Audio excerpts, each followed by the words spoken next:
کبھی کوئی چیز ایسی ملی آپ کو؟ جائیں بازار کہ دکاندار کے اچھا جو دینا پیسہ دے دیں اور جتنا چاہیے اٹھا لیں.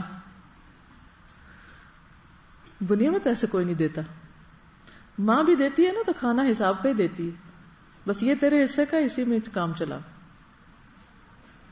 یہ منتھلی پاکٹ منی. تو صبر کرنے والوں کو کیا ملے گا؟ نہ ناپا جائے گا، نہ تولا جائے گا، نہ گنا جائے گا. کتنا ہوگا پھر وہ؟ بے حساب. بے حساب. یہ کس پر اجر ہے؟ صبر پر. اور صبر کیا ہے؟ بس روک لو اس وقت اپنے آپ کو، منفی رد عمل نہ کرو. اور پھر یہدی قلبہ میں انسان کو جو ہدایت نصیب ہوتی ہے، رستہ سمجھ آنے لگتا ہے، آگے کیا کرنا ہے، واٹ نیکسٹ. پھر اپنی غلطی نظر آنے لگتی کہ مجھے یہ بھی نہیں کرنا چاہیے تھا، یہ میں نے کیوں کیا. اور پھر اجر طرح کی تسلی ہو جاتی اور انسان کی زندگی کا سفر جاری رہتا ہے. آپ ایک پروڈکٹیو انسان بن جاتے ہیں. آپ نے جو کرنا ہوتا ہے اس میں رکاوٹ نہیں آتی. ورنہ کیا ہوتا ہے، کام شروع کیا، اب یہ ہو گیا، چلو کام رکھ دو، چھٹی کرو. اب یہ ہو گیا، اب یہ نہ کرو. کچھ ہو ہی نہیں پاتا زندگی میں. اکثر میں جب پوچھتی ہوں نا آپ لوگوں کے کورسز کا حال کہ کیا حال ہے اس کورس میں، کیسا کام جا رہا ہے، ایک چیز مجھے جو پریشان کرتی ہے، جو سن کے مجھے عموماً ذرا سی فکر مندی ہوتی ہے، جو کورس انچارجز یہ بتاتے ہیں کہ چھوٹی چھوٹی بات پہ لڑکیاں چھٹی کر لیتی ہیں. تو مجھے بڑا عجیب لگتا ہے. میں بھی آپ کے گھر کا کلچر یہی ہے، کچھ ہوا نہیں تو چھٹی کر لو. ہمارے والد کوئی بیمار ہو، کوئی بہانہ چلنا ہی نہیں، چھٹی تو ہے ہی نہیں ڈکشنری میں، الا یہ کہ کوئی بس اٹھ ہی نہ سکے تو اور بات ہے. چھوٹی موٹی باتوں پہ کوئی فوت ہو جائے، آپ کا کیا کام، جاؤ اسکول. شادی ہے، واپس آ کے چلے جائیں گے. کچھ میں کہتی یہ کیا، ہماری کلاس کی ہر لڑکی چھٹی کرتی، ہمیں کیوں نہیں اجازت. وہ بچپن سے ایسی ہیمرنگ ہوئی ہے نا کہ چھٹی نہیں، چھٹی مانگو ہی نہیں. اس کا نتیجہ کیا ہے کہ پھر تھوڑی کام کی عادت پڑ گئی. وہ نفس توڑ توڑ کے، کوٹ کوٹ کے انسان اپنے آپ کو وہ کرتا ہے نا، ایک چیز پہ راضی کرتا ہے.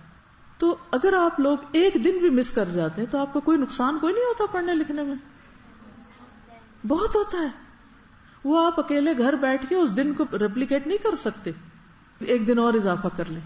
اس چیز کی وجہ سے پھر نہ وہ ہماری تعلیم صحیح مکمل ہوتی ہے، نہ تربیت ٹھیک ہوتی ہے، نہ کچھ اور ہوتا کیا تھوڑی دیر تکلیف اٹھانی پڑتی ہے. پھر جب آپ آ جاتے ہیں اسکول تو تھوڑی دیر کے بعد پھر آپ آہستہ آہستہ بلکہ وہ گھر پڑے اور بیمار ہوتے ہیں، آ کے اور ٹھیک ہونے لگتے ہیں.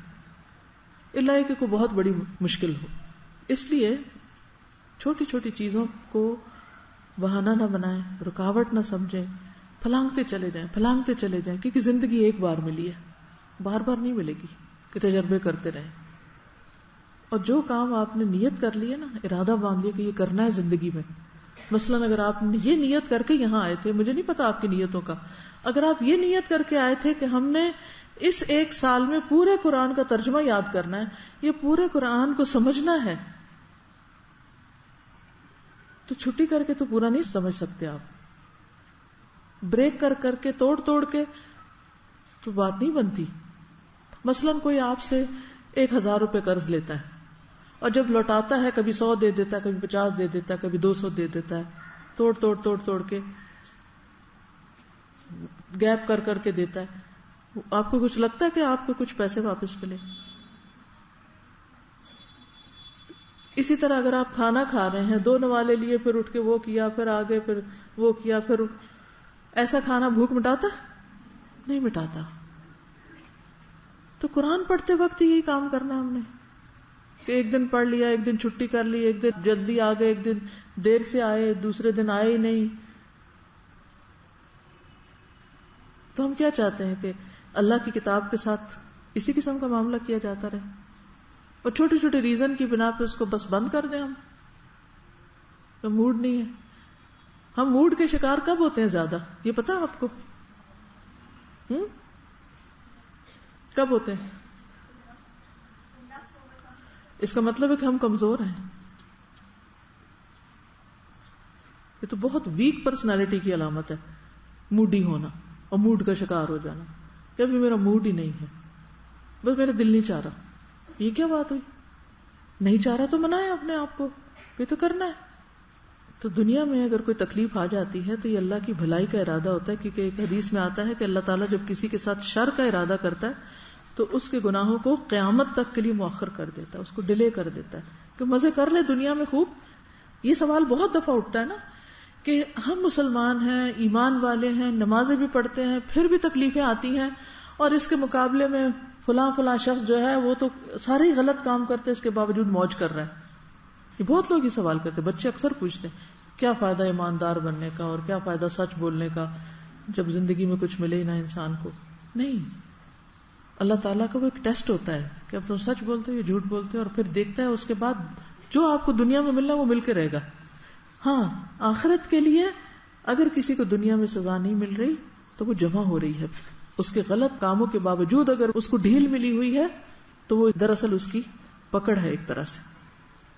اچھا، بخار کے بارے میں شاید حدیث پتہ نہیں میں نے سنائی نہیں، وبا کی تو سنائی تھی، چونکہ ڈینگی کے بارے میں بات ہو رہی تھی اور بخار کی خصوصاً. تو حدیث میں آتا ہے، حضرت ابو ہریرہ سے روایت ہے کہ رسول اللہ صلی اللہ علیہ وسلم ایک مریض جسے بخار تھا اس کی تیمارداری کے لیے تشریف لے گئے.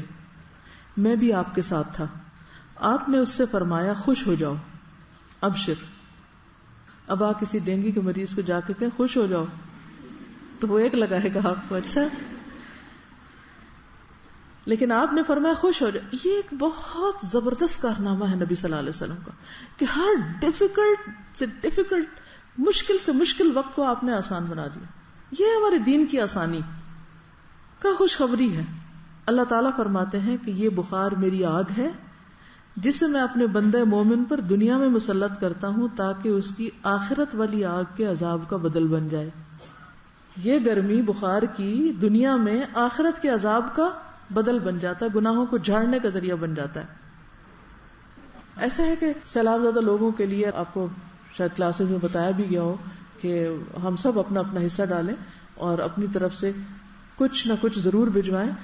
میں یہ چاہوں گی کہ ہر کلاس اور ہر آفس اپنا اپنا فنڈ اپنی جگہ کلیکٹ کر کے اس کو جمع کرا دیں، پھر ہم and of the month report share کر لیں گے کہ کس نے کتنا کیا مقابلہ. ٹھیک ہے؟ اوکے، جزاکم اللہ خیرا.